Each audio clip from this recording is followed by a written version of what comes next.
Astagfirullahaladzim, ya Allah, saya di Palu ini keadaan. Saya di Palu keadaan habis gempa. Astagfirullahaladzim. Astagfirullahaladzim, ya Allah, habis gempa di Watu Sampu ini, Palu ini. Di Palu. Ya Allah, doakan saya masih hidup. Rekan-rekan. Ya, Gep. Siap. Oh. Astagfirullahaladzim, ya Allah. Astagfirullahaladzim.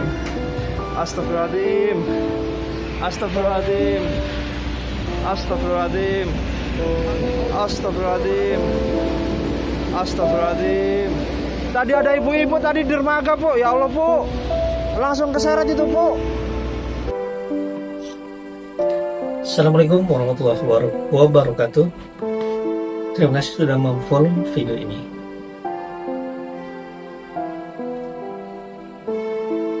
Oke, Ju. Tentu berita tentang tsunami Palu yang terjadi 2018, 6 tahun yang lalu, banyak menyisakan kesedihan bagi masyarakat Palu dan sekitarnya. Namun, tidak sedikit kisah menarik ataupun pengalaman yang tidak terlupakan seumur hidup oleh salah satu saksi hidup kejadian yang mengerikan itu, yaitu abang ipar dari Mubarok. Penasaran dengan kisahnya? Tetap saksikan di KHK Pengalaman Hidup.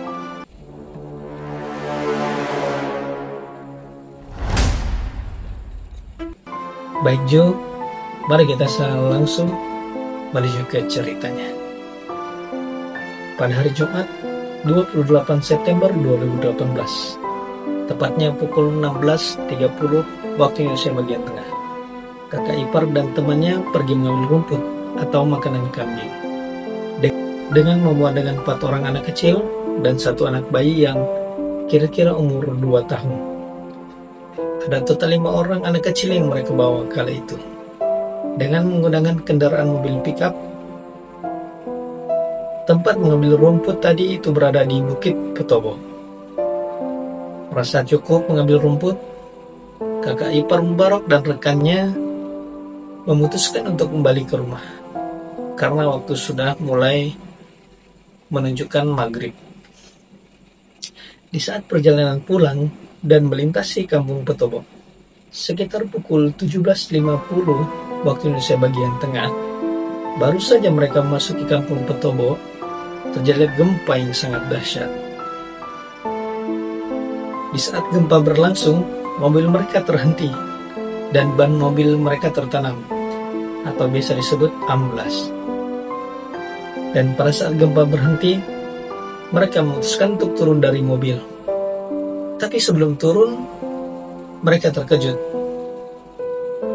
Tiba-tiba, adik dari kakak ipar Mubarok yang duduk di samping supir, persis di samping supir, hilang entah kemana.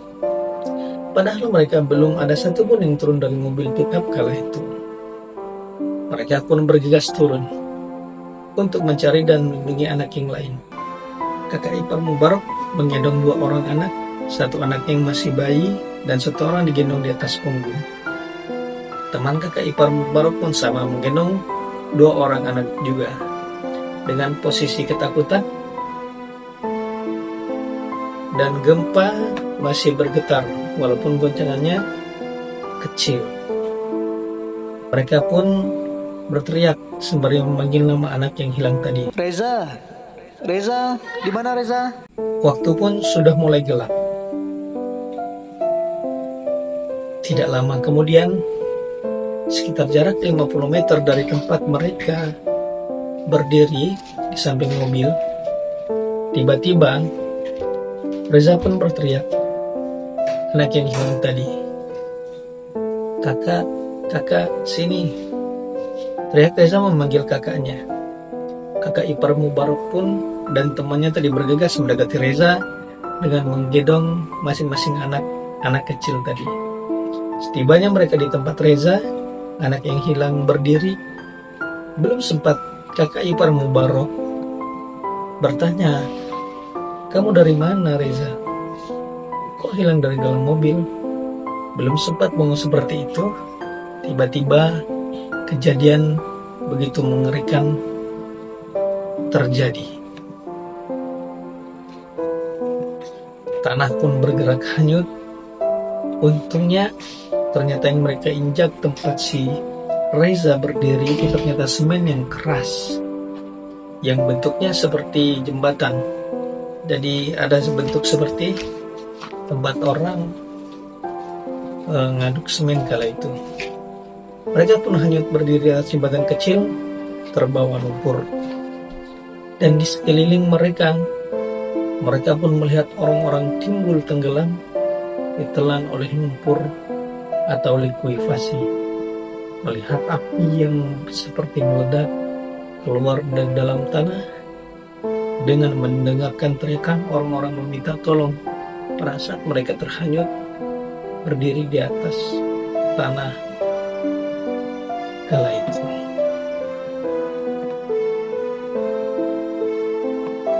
Tolong, tolong, tolong.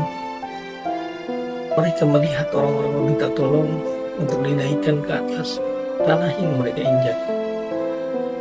Selama hanyut pun mereka bisa menolong beberapa orang yang hanyut atau tertelan oleh lumpur likuifasi. Mereka tarik naik ke atas jembatan tempat mereka berdiri. Sekitar 30 menit mereka hanyut, mereka pun terhenti. Lumpur pun berhenti bergerak. Pada saat itu, kakak ipar Mubarok pun bingung. Mereka mau kemana? Dengan posisi gelap gulita, dan sekeliling mereka semua rumah sudah tenggelam oleh lumpur. Yang terlihat sisa atapnya saja. Dengan mengucapkan bismillah, kakak ipar Mubarok memutuskan pergi ke arah selatan dan berjalan di atas atap rumah yang tenggelam oleh lumpur. Dengan tidak merasakan sakit, mereka pun terus berjalan dengan menggendong anak kecil yang mereka bawa ke arah selatan. Kurang lebih 1 jam berjalan, mereka melihat banyak cahaya yang bergerak, dan ternyata itu cahaya kendaraan motor dan mobil yang berjalan sangat banyak. Dan mereka pun sampai di kampung Biromaruh yang hanya bertetanggaan sama kampung Petobo, yang hancur oleh tanah bergerak tadi atau likuifasi. Tapi kampung Biromaruh tidak terkena tanah bergerak atau likuifasi. Mereka pun selamat dan beristirahat sejenak di masjid untuk membersihkan lumpur-lumpur.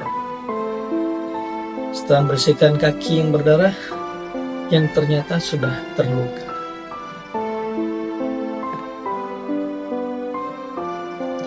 Selesai mereka membersihkan badan, mereka pun mulai berjalan lagi untuk pulang ke rumah. Tetapi masih bingung mau kemana lagi, karena mereka belum mengetahui mereka ada di kampung mana kala itu. Mereka pun terus berjalan dan menemui Tugu di Simpang 4. Dan di situ pun kakak ipar Mubarok mulai sadar kalau mereka ada di kampung Biromaru. Yang kampung ini bertetanggaan sama kampung mereka. Dengan rasa takut dan haus, mereka berjalan menuju ke kampung mereka dan singgah di warung yang sudah tidak ada penghuninya. Mereka mengambil air minum aqua karena merasa haus. Sekitar pukul 21.00 waktu Indonesia bagian tengah, mereka sampai dengan selamat di rumah mereka, disambut dengan tangis keluarga yang mengira mereka sudah tidak akan pulang. Dan kakak ipar Mubarok pun menceritakan kejadian yang sangat menakutkan dan sangat aneh ini ke keluarganya semua.